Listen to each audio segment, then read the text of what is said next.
사랑의 하나님, 제가 말씀을 읽게 해주셔서 감사해요. 나의 머리로 이해하는 것이 아니라 성령님께서 도와주셔서 하나님의 말씀을 정확하게 깨닫고 힘을 듬뿍 얻게 해주세요. 예수님의 이름으로 기도드립니다. 아멘. 안녕 친구들, 오늘 읽을 말씀은 출애굽기 14장이에요. 14장에서는 이스라엘 백성들을 뒤쫓는 파라오 이야기가 등장해요. 오늘의 간단 설명, 홍해. 홍해는 붉은 바다라는 뜻을 가진 이름인데 바닷속에 사는 미생물 때문에 붉은 빛을 띠어서 홍해라고 해요. 홍해는 갈대바다라고도 불린대요. 그럼 말씀 속으로 출발!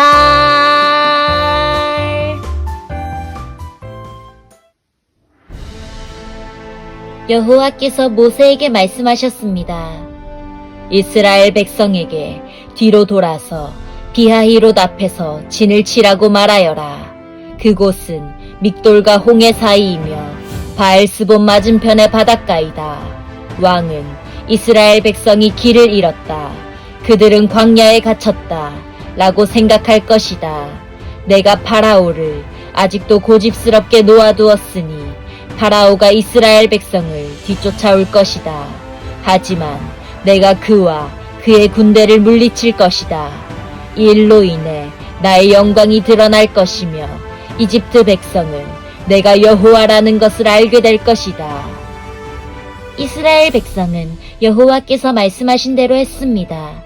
이집트 왕은 이스라엘 백성이 이미 도망쳤다는 소식을 들었습니다. 파라오와 그의 신하들은 이스라엘 백성에 대해서 마음을 바꾸었습니다. 그들이 말했습니다. 우리 밑에서 종살이하던 이스라엘 백성을 내보냈으니 우리가 어쩌자고 이런 일을 했을까? 그래서 파라오는 자기 전차를 준비시킨 뒤 군대를 이끌고 나갔습니다.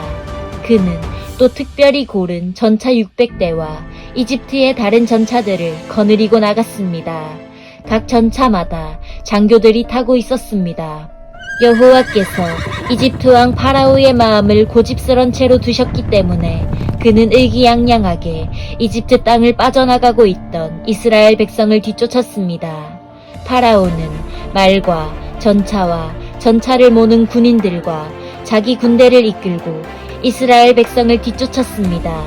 그들은 이스라엘 백성이 홍해 곁에 진을 치고 있을 때에 이스라엘 백성을 따라잡았습니다. 그곳은 비하히롯과 바알스본에서 가까운 곳이었습니다. 파라오가 가까이 왔을 때 이스라엘 백성은 왕과 왕의 군대가 가까이 뒤쫓아온 것을 보고 너무나 무서워서 여호와께 부르짖었습니다. 이스라엘 백성이 모세에게 말했습니다. 이집트에 무덤이 없어서 우리를 이 광야로 끌어내어 죽이려는 거요? 왜 우리를 이집트에서 데리고 나왔소? 우리가 이집트에 있을 때 우리는 여기에 남아서 이집트 사람들을 섬길 테니 우리를 내버려 두시오 라고 말하지 않았소. 이집트 사람들을 섬기는 것이 광야에서 죽는 것보다 우리에게는 낫소. 하지만 모세가 대답했습니다. 두려워하지 마시오. 굳게 서서 여호와께서 오늘 여러분에게 베푸실 구원을 보시오. 오늘이 지나면 이 이집트 사람들을 다시는 보지 않게 될 것이요. 그저 가만히 있기만 하시오. 여호와께서 여러분을 위해 싸워주실 것이요. 그때 여호와께서 모세에게 말씀하셨습니다. 너는 왜 나에게 부르짖느냐? 이스라엘 백성에게 명령하여 앞으로 나아가게 하여라. 내 지팡이를 들어 바다를 가리켜라. 그러면 바다가 갈라질 것이고 백성은 마른 땅 위로 바다를 건널 수 있을 것이다. 내가 이집트 사람들을 고집스러운 채로 둘 것이니 그들이 너희를 뒤쫓을 것이다. 하지만 나는 파라오와 그의 모든 군대와 그의 전차를 모는 군인들과 전차들을 물리쳐서 영광을 받을 것이다. 내가 파라오와 그의 전차를 모는 군인들과 전차들을 물리쳐서 영광을 받게 되면 이집트 사람들도 내가 여호와라는 것을 알게 될 것이다. 이스라엘 백성들 앞에서 인도하고 있던 하나님의 사자가 이스라엘 백성의 뒤로 옮겨갔습니다. 그리고 구름 기둥도 이스라엘 백성의 앞에서 뒤로 옮겨갔습니다. 구름 기둥은 이집트 군대와 이스라엘 백성 사이에 섰습니다. 구름 기둥은 이집트 군대가 있는 쪽은 어둡게 만들고 이스라엘 백성이 있는 쪽은 환하게 만들었습니다. 그래서 밤새도록 이집트 군대는 이스라엘 백성을 따라잡지 못했습니다. 모세가 손을 들어 바다를 가리켰습니다. 여호와께서 밤새도록 강한 동풍을 일으키셔서 바닷물을 뒤로 밀어내셨습니다. 그리하여 바다를 마른 땅으로 바꾸어 놓으셨습니다. 바다가 둘로 갈라지고 마른 땅이 되었습니다. 이스라엘 백성은 마른 땅을 밟고 바다를 건넜습니다. 양쪽에는 바닷물이 벽을 이루고 있었습니다. 그러자 파라오의 말과 전차와 전차를 모는 군인들이 이스라엘 백성을 뒤쫓아 바다로 들어왔습니다.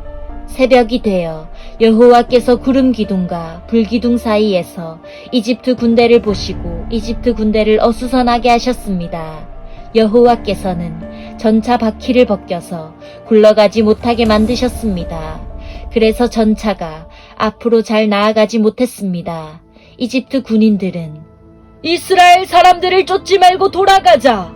여호와가 그들 편이 되어 우리와 싸운다. 하고 소리 질렀습니다. 여호와께서 모세에게 말씀하셨습니다. 내 손을 들어 바다를 가리켜라. 그러면 바닷물이 다시 돌아와 이집트 군인과 그들의 전차와 전차를 모는 군인들을 덮을 것이다. 그리하여 모세는 손을 들어 바다를 가리켰습니다. 새벽이 되자 바닷물이 다시 깊어지기 시작했습니다.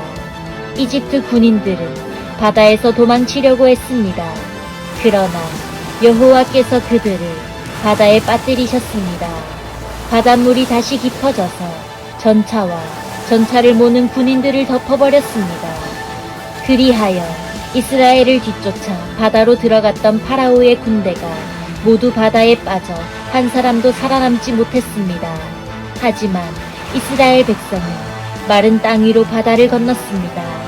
이스라엘 백성의 양쪽으로 바닷물이 벽을 이루고 있었습니다. 그날 여호와께서는 이스라엘 백성을 이집트 사람들에게서 구해주셨습니다. 이스라엘 백성은 바닷가에 널려있는 이집트 군인들의 시체를 보았습니다. 이스라엘 백성은 여호와께서 이집트 사람들을 물리치신 큰 능력을 보고 여호와를 두려워했습니다. 그리고 이스라엘 백성은 여호와와 여호와의 종 모세를 믿었습니다.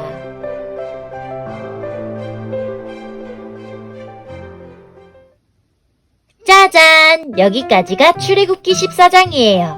말씀 꿀단지 맛있게 먹었나요? 오늘도 잘 들어줘서 고마워요. 하나님께서 홍해를 가르시고 이집트 사람들을 물리쳐 주셨어요. 정말 놀라우신 하나님이에요. 그쵸? 다음 말씀도 기대하며 모두 안녕!